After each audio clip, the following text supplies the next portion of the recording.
आपका 10 news network में। मैं संगीता और नए वर्ष 2026 की शुरुआत के साथ गौतम बुद्ध नगर लोकसभा क्षेत्र के विकास, जनता की अपेक्षाएं और आगे की विकास एवं कल्याणकारी योजनाओं को लेकर आज हमारे साथ विशेष बातचीत के लिए डॉक्टर महेश शर्मा जी मौजूद है। सर, सबसे पहले आपका 10 न्यूज़ नेटवर्क में बहुत बहुत स्वागत है।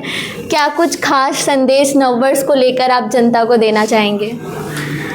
देखिए, हर वर्ष हम कोई नया संकल्प, नई ऊर्जा, नई योजनाओं के साथ लेते हैं और हमारे यशस्वी प्रधानमंत्री जी की ये सोच है कि जब ऐसे किसी मौके पर, चाहे नव वर्ष हो, चाहे 15 अगस्त हो, चाहे 26 जनवरी हो, हम अपने जीवन के अंदर कोई ना कोई नई संकल्प के माध्यम से राष्ट्र निर्माण, साथ साथ पारिवारिक सुख समृद्धि और सब चीज़ों का एक सामंजस्य बनाकर आगे बढ़ें।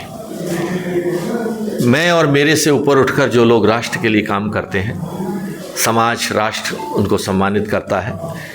और इसी संकल्प के साथ कि नया साल धर्म, जाति, बिरादरी से ऊपर उठकर एक ही संकल्प कि मेरा देश, मेरा भारत, मेरी भारत माता कैसे शिखर पर रहे, ये संकल्प हम लें। अपने आसपास जो बहुत छोटे छोटे कार्य जिनकी प्रेरणा प्रधानमंत्री जी देते हैं, स्वच्छता, हरियाली, ट्रैफिक पोल्यूशन, इन सब चीज़ों में हमारा क्या योगदान है, मैंने क्या किया इन सब चीज़ों को करने पर।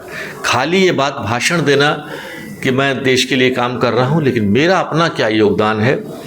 हम कई बार आदत में आ जाते हैं कि किन चीज़ों की कमियाँ निकालने के अंदर, लेकिन कमियां निकालने से पहले सुझाव देने में आ जाते हैं कि ऐसा होना चाहिए, ऐसा होना चाहिए, लेकिन इसको करेगा कौन, हम क्यों नहीं।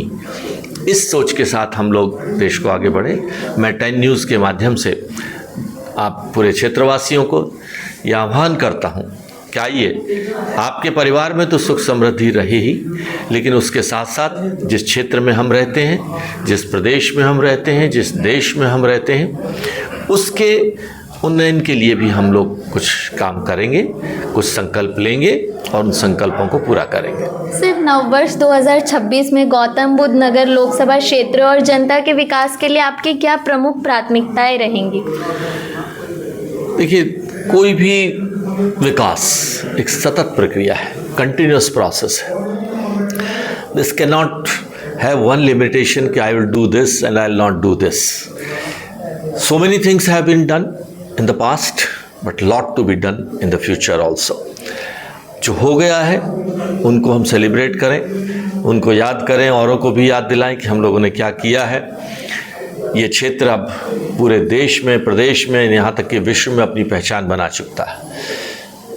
मुख्यमंत्री योगी जी के नेतृत्व में जहाँ कानून व्यवस्था में गुणात्मक सुधार हुआ है, सड़कों का एक ऐसा जाल सा बना है, चाहे दिल्ली मुंबई कॉरिडोर हो, चाहे ईस्टर्न पेरिफेरल हो, चाहे दिल्ली यहाँ से गौतम बुद्ध नगर से लेकर लखनऊ आगरा तक का कनेक्टेड रोड हो, इन सभी रोडों को जोड़ने का कार्य शुरू हो रहा है।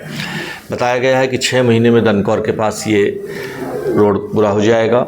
एयरपोर्ट की भी संभावना है कि अगले 1 माह के अंदर उसका उद्घाटन हो जाएगा और आम जनता के लिए सभी सुविधाएँ उपलब्ध होंगी। बिजली की हमारी ज़रूरतों को पूरा करने के लिए खुर्जा के THDC प्लांट की अपनी 2 इकाइयाँ कार्यशील हो चुकी हैं। आगे अगर ज़रूरत पड़ी तो तीसरी इकाई पर भी हम जाएंगे।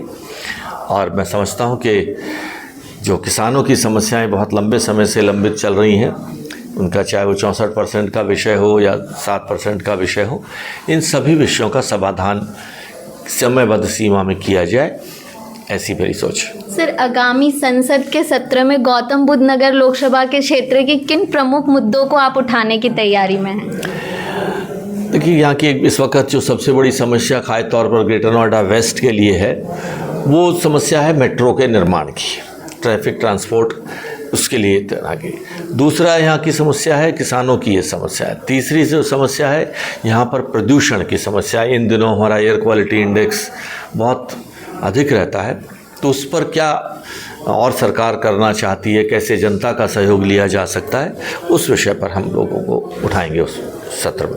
सर, आपके कार्यकाल की सबसे बड़ी उपलब्धि नोएडा इंटरनेशनल एयरपोर्ट है, तो उस अब वो उड़ान भरने की शुरुआती दौर में है, तो विकास और छात्रों के लिए आप कितने उत्साहित हैं?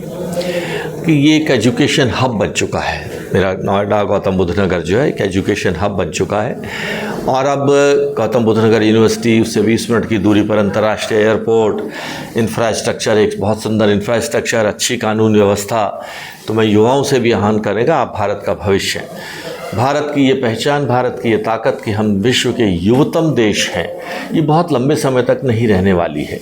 आइए इस समय को इस संकल्प के साथ कि मैं भारत माता के विकास के लिए, भारत माता को नई ऊंचाइयों तक ले जाने के लिए अपने आप को संबंधित करूँगा। सर, 10 न्यूज़ नेटवर्क की टीम की ओर से आपको हार्दिक शुभकामनाएं नववर्ष की। धन्यवाद। धन्यवाद।